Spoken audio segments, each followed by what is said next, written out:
दोस्तों शुरुआत करते हैं हम आज के टॉपिक की पार्लियामेंट्री कंट्रोल ऑफ एग्जीक्यूटिव। किस प्रकार से पार्लियामेंट विभिन्न प्रकार की कार्यपालिका को कंट्रोल करती है। तो आइए चलो दोस्तों देखते हैं इसका। तो यहाँ पे देखते हैं हम इंस्ट्रूमेंट ऑफ कंट्रोल कि क्या क्या इंस्ट्रूमेंट होते हैं जिसके माध्यम से पार्लियामेंट एग्जीक्यूटिव यानी कार्यपालिका को नियंत्रण में रखती है। तो दोस्तों यहाँ पर सबसे पहले दी वो हो डेलीबरेशन एंड डिस्कशन। जैसा कि आपने देखा होगा पार्लियामेंट में जब भी कोई बिल पास होता है तो उसके लिए सबसे पहले डेलीबरेशन यानी आपस में बातचीत और डिस्कशन किया जाता है संसद के दौरान कोई भी बिल को पास करने से पहले।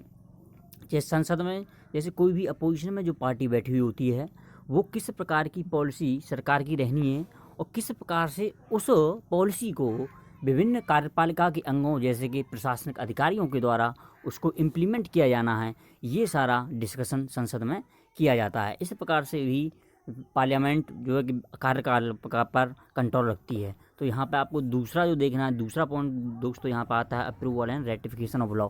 जैसा कि आपने देखा हुआ कोई भी बिल पार्लियामेंट से ही पास होकर निकलता है तो उसके लिए सबसे पहले ये ज़रूरी होता है कि वहाँ पर जो कोalition की पार्टियां हैं, गठबंधन में जितनी भी पार्टियां हैं उन सभी के साथ बार्गेनिंग करनी होगी, निगोशिएशन करने होते हैं।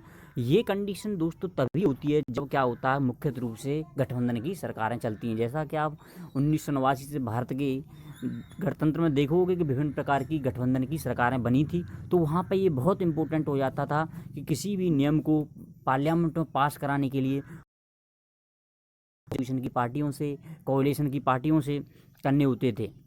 इसके अलावा ये कंडीशन सबसे ज़्यादा और महत्वपूर्ण तब हो जाती है तब जब जो है कि जो सरकार है जिसके पास लोकसभा में तो आपकी पूर्ण बहुमत हो लेकिन राज्यसभा में उसके लिए बहुमत नहीं हो, तो यदि उसको राज्यसभा से भी उसको बिल को पार करना होता है तो विभिन्न प्रकार के कंसेशन उस सरकार को करने होते हैं। तो तीसरा दोस्तों आता है आपका फाइनेंशियल कंट्रोल। तो किस प्रकार से अपोजिशन फाइनेंस पर कंट्रोल करता है, ये देखो।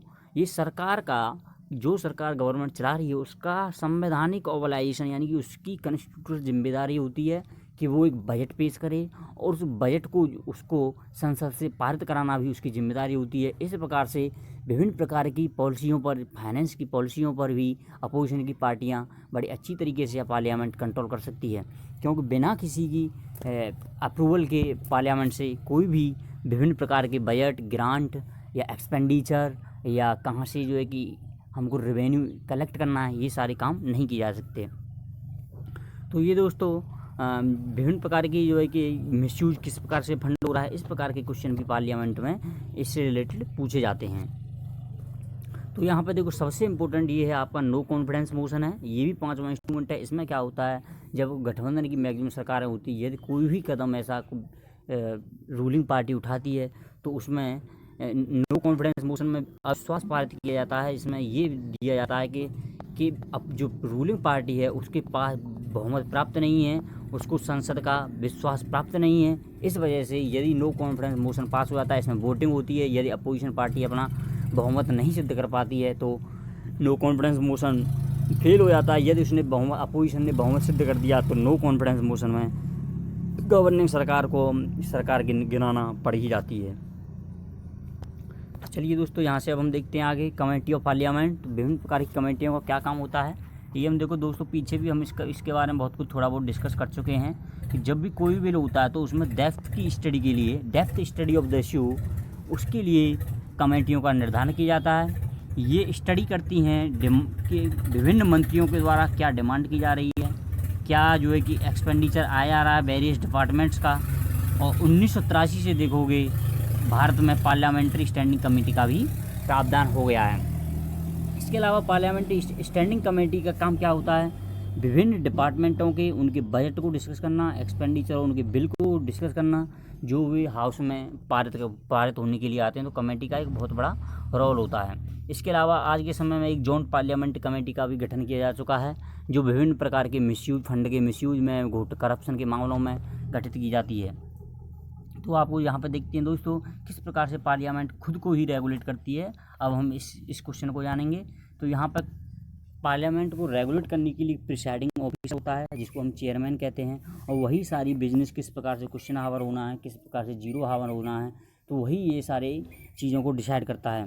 इसी प्रकार से यहाँ पे उसको हाउस को रेगुलेट करने के लिए एक एंटी डिफेक्शन लॉ भी लाया गया था। एंटी डिफेक्शन लॉ में कोई भी मेंबर ऑफ पार्लियामेंट होता है जो अपनी रूलिंग पार्टी के खिलाफ नहीं जा सकता है। यदि वो रूलिंग के पार्टी के खिलाफ जाता है तो उसकी सीट को रद्द कैंसिल कर दिया जाता है।